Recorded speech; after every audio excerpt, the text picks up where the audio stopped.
Right, ewewigskonstantes. Kom ons kyk gou na die volgende voorbeeld. Dit sê vir ons indien daar aanvanklik 2 mol per kubieke desimeter karbonielfluoried in 'n geseelde reaksiefles geplaas word en toegelaat word om ewewig te bereik, word gevind dat die ewewigskonstante vir die reaksie 9 by 200 Kelvin is.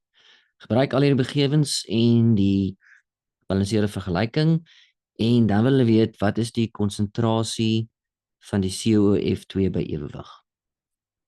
Right, so kom ons skryf net gou-gou daar 'n Kc uitdrukking.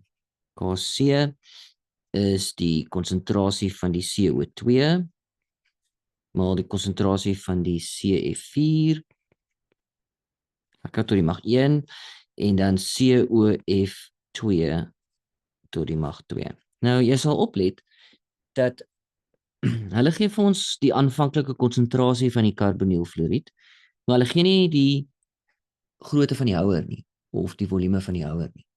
So ons kan nie die mol bepaal nie. So ons is verplig om 'n konsentrasie tabel te gebruik.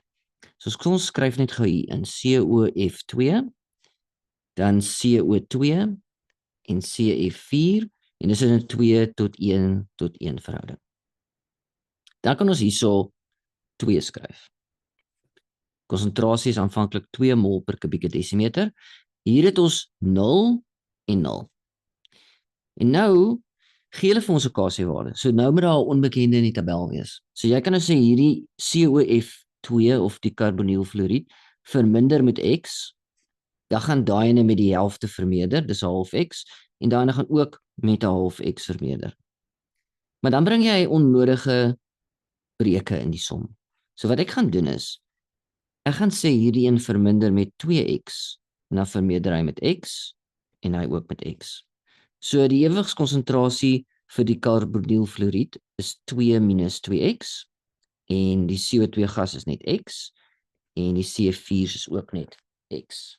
Nou kan ek dit in my ewewigskonstante vergelyking plaas. 9 is gelyk aan X maal X op 2 minus 2X se kwadraat.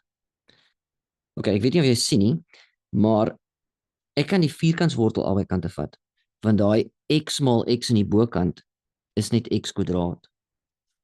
En omdat ek nie 'n negatiewe waarde kan kry nie, kan ek die vierkantswortel albei kante vat en die negatiewe waarde ignoreer. Jy kan ook uitmaal en daai formule gebruik. X gelyk aan minus B plus minus die vierkantswortel van B kwadraat minus 4AC op 2A sou jy wou, maar jy gaan dieselfde antwoord kry. So nou het ek 3 is gelyk aan X op 2 minus 2X. Dan is dit 6 minus 6X is gelyk aan X. So 6 is gelyk aan 7X en X is dan 6 gedeeld deur 7. So nou het jy X opgelos. Maar dit antwoord nog hierdie vraagie, want hierso is die ewewigskonsentrasie. So jy kan sê die konsentrasie COF2 is dus gelyk aan 2 minus 2X en jou X-waarde het jy as 6 op 7.